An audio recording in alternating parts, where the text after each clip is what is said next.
Vinícius José Paixão de Oliveira Júnior nasceu em 12 de julho de 2000 em São Gonçalo, Rio de Janeiro, Brasil. Sua família sempre foi bastante humilde, porém, seu pai Vinícius e sua mãe Fernanda sempre trabalharam demais para trazer o sustento para casa. Assim, a família jamais passou fome. E um detalhe importante de se falar é que a sua família sempre foi um grande alicerce para que ele conseguisse, com o passar do tempo, evoluir o seu futebol para um dia conseguir alcançar seus sonhos. E em 2006, seu pai o levou a uma das escolinhas filiais que o Flamengo tem, e ele levou em uma que ficava bem próximo à sua casa, no bairro de Mutuá, em São Gonçalo mesmo. E o interessante é que em sua primeira ficha técnica, ele foi inscrito como lateral direito. Porém, logo nos primeiros treinos, todos perceberam que deixar ele na lateral direita era um tremendo desperdício, e assim ele foi para o ataque. E falando um pouco do seu temperamento, ele sempre foi um garoto mais retraído na dele, bastante tímido, pouco falava e se expressava. Porém, era um garoto que já sabia o que queria da vida. Desde muito cedo na escola, ele dizia para os professores que iria ser jogador de futebol e por isso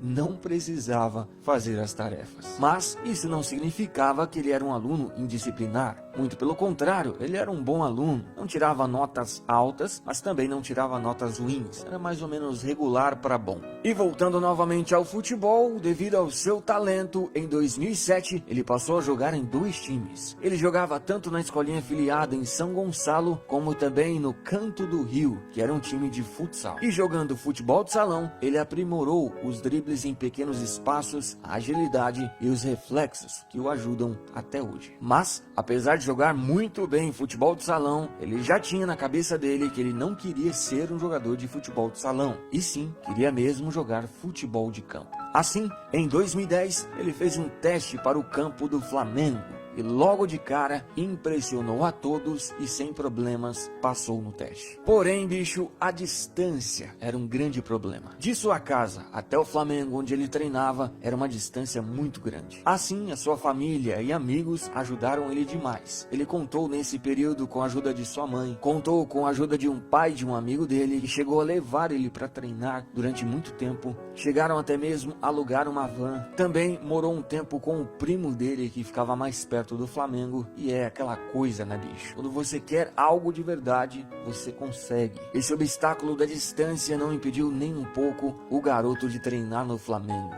E logicamente, aí entra a base familiar. A família dele ajudou e muito ele nesta parte. Até então, o Flamengo não ajudava em nada, nem em locomoção, nem financeiramente. Mas, em 2011, finalmente, o Flamengo percebeu que ali se tratava de uma joia do futebol e assim começou a ajudá-lo financeiramente para que ele conseguisse ir treinar tranquilo no clube. O tempo se passou e aos 13 anos, jogando pelo Sub-15 do Flamengo, ele já era titular e o principal jogador do time.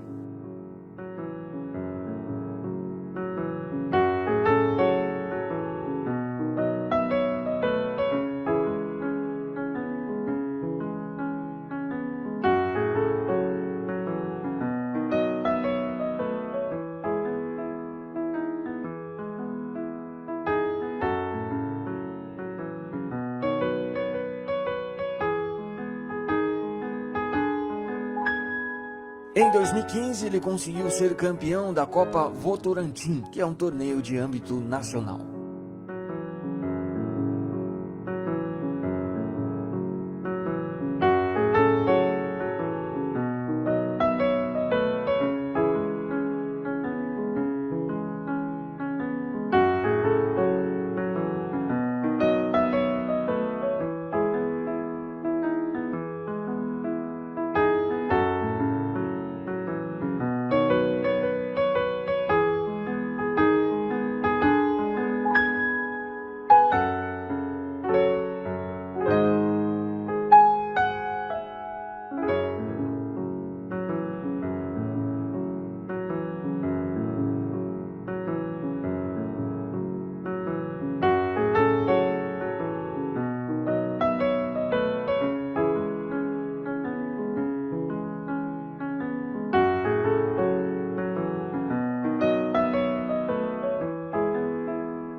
E a essa altura ele já fazia parte das categorias de base da seleção brasileira. E pelo Sul-Americano Sub-15 com a seleção, além de ser campeão com o Brasil, ele terminou sendo o vice-artilheiro com 6 gols.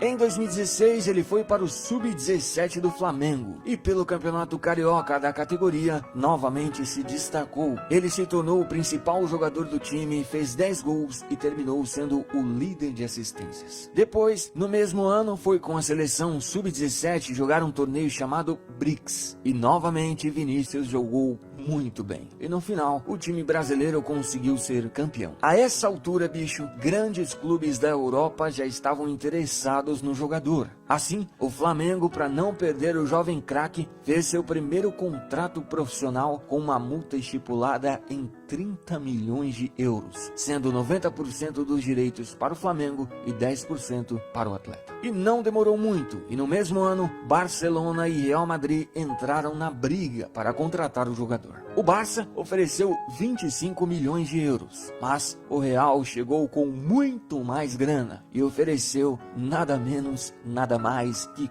45 milhões de euros. Assim, em 2016, o Real comprou Vinícius Júnior e com apenas 16 anos, sem mesmo nunca ter jogado no profissional, ele já era a segunda compra mais cara da história do Brasil. Assim, estava no contrato que quando o jogador completasse 18 anos, ele iria para o Real Madrid. Mas em 2017, Vinícius Júnior realmente começou a chamar a atenção do Brasil e do mundo. Tudo começou na Copa São Paulo, em sua primeira participação no torneio, sendo um dos mais jovens da competição. Mas isso tudo não atrapalhou em nada. O desempenho dele foi espetacular. Fez gols, deu assistências, foi importante em jogos importantes, enfim, foi um dos grandes destaques daquela Copa. Tanto que ele foi eleito o melhor meia esquerdo da Copa São Paulo. Depois veio o Sul-Americano Sub-17 e novamente o jogador brasileiro fez chover em campo.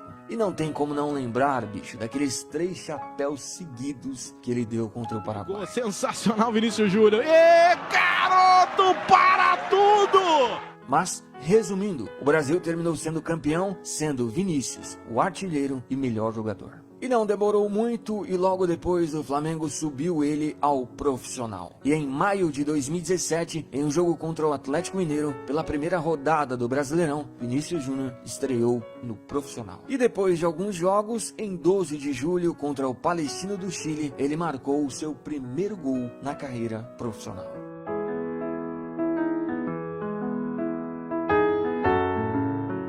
Neste ano de 2017, o Flamengo ficou com o vice da Copa do Brasil e terminou o Campeonato Brasileiro em 6º colocado. E a jovem promessa fechou o ano com 37 partidas, 4 gols e 1 assistência. Já em 2018, agora mais maduro, seu futebol teve uma grande evolução. Nesse ano, ele se tornou um jogador muito mais decisivo e também se tornou o jogador mais jovem a marcar um gol na Libertadores. E depois que ele completou 18 anos, a hora de deixar o Flamengo e ir para Espanha, para o Real Madrid, chegou. Em 2018, em meio ano apenas no Flamengo, ele jogou 28 partidas, fez 10 gols e deu 4 assistências. Ele deixou o Flamengo sendo o artilheiro do time no ano. E pelo clube carioca foram 65 partidas, 14 gols e 5 assistências. E recentemente o jogador foi apresentado oficialmente e já está disponível para jogar no Real Madrid. E analisando a trajetória dele, a gente percebe que ele sempre foi um diferenciado. Por onde passou, conseguiu se destacar. E claro que sua história está apenas no começo. Mas se ele manter esse ritmo, bicho, teremos, sem dúvida nenhuma, um grande jogador nível mundial.